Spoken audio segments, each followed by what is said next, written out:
closing costs while buying a property.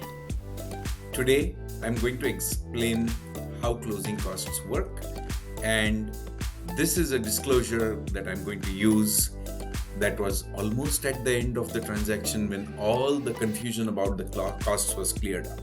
Hi, I'm Amol Heda with Keller Williams Bay Area Estates and author of Thriving Through Ownership. So here is a closing disclosure. It says, great news, your closing date is set. So everything has been cleared, the closing date is set, and all the costs involved in a closing of a home are disclosed here. So this is from a closing, this is a closing disclosure. On purpose, I have decided to hide all the proprietary and personal data that was involved in this particular transaction. That should tell you that this is a real transaction, not something that I went and pulled out just out of the thing. So I even covered parts of the barcode so that nobody can go and decipher that. So this purchase was for a 2.66 million property and the loan amount was 1.865. The interest rate at that point was 3.875 and it was a 10-year arm. After 11th year, it could go to a maximum of 8.875, or there is a table below that shows how that would work. So based on the 3.875 for the first 10 years, the payment would be 8,769.92, both principal and interest put together. It did not have a prepayment penalty, nor could they suddenly pay off that entire loan. That is what is a balloon payment. This is how the payment would change if the rate were to change. It would go to a max of 13,046. It could go down to a minimum of 7.576. But now you know, this was a transaction that I did 5 years back. Now the rates would be almost around 12,000, 12,500 based on that.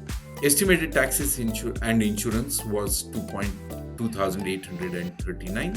So the borrower gets to know what their monthly principal and interest payment is and what their property tax and insurance obligation is.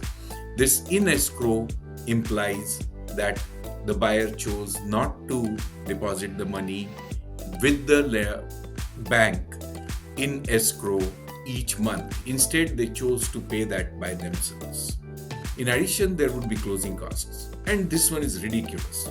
You don't typically get these closing costs, but depending on the market, the lender decides to pay for the closing costs or make you pay for the closing costs. Surprisingly, in this case, it was only $500. $710 was in loan costs, $244.90 was other costs, and the lender actually bore $454.90 of it. So that made the borrower responsibility to be only $500.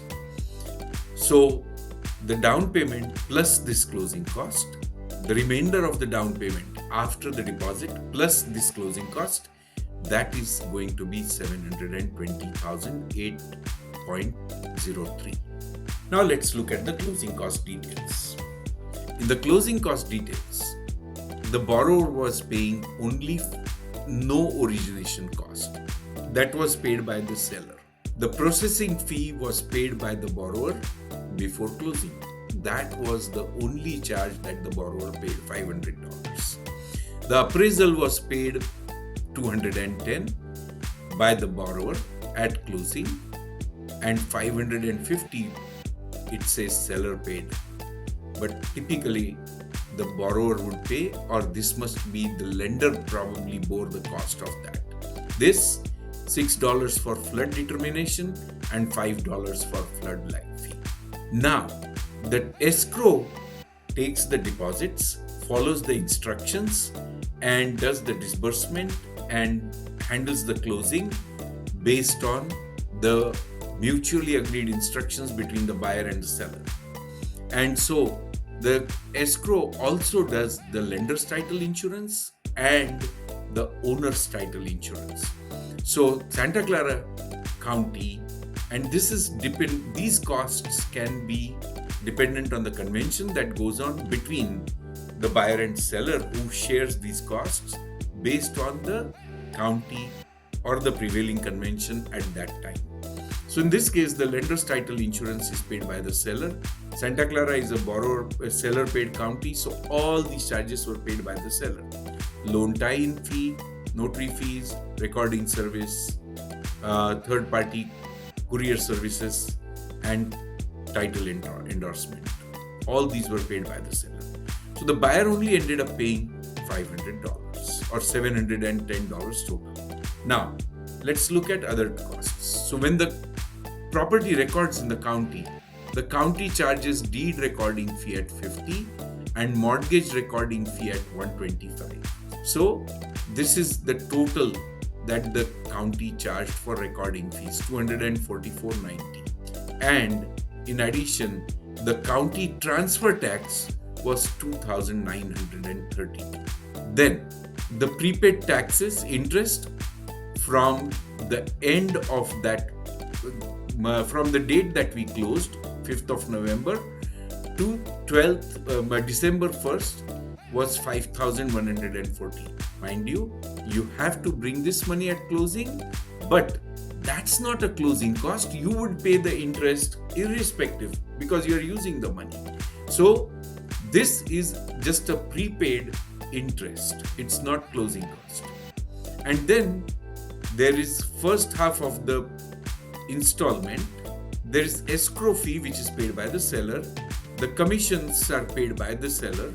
The owner's coverage of the title insurance was paid by the seller. The notary fee, natural hazard disclosure fee, and the messenger fee was paid for the seller's side. So these are seller's costs and shown as per. So the total closing costs are $500 here. Now, let's look at cash to close. So initially, when this closing disclosure was given as an estimate, $38,465.63 was the closing cost projected at the time the loan application was filed, and the actual cost was only $500. $801,000 was the down payment. That stayed fine. The deposit doesn't change because the buyer decided to pay a deposit of $80,000, and the seller gave credits of $4,202. Adjustments and other closing costs were $3,210. So the borrower only had to bring $720, not $759 like it was originally estimated at the time of applying for the loan. Now let's look at how the summary is. The purchase price was $2,669,210, out of which, and the county transfer taxes were $3,210, which were paid by the seller. So already paid or being brought in was $1,849. $80,000 was the deposit by the buyer, and $1,865,000 was the loan amount. Seller credit was $4,202 for some work that they decided to do.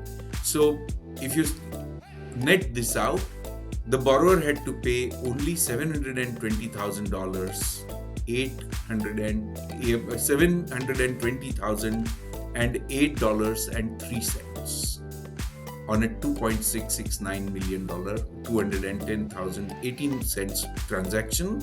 They paid only $500 of closing cost in this particular case.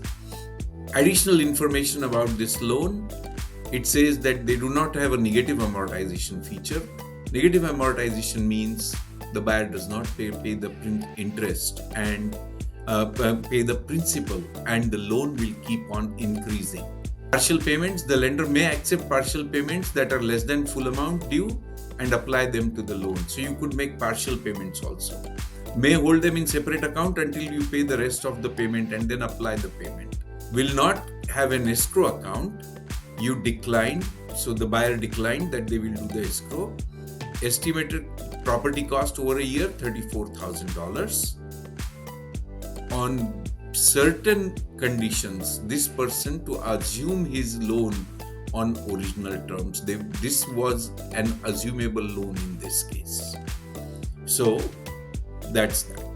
So the adjustable rate terms here are adjustable interest rate table.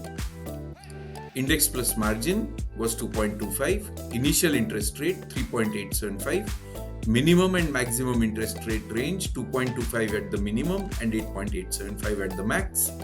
First change at the beginning of the 121st month means 10-year and first month.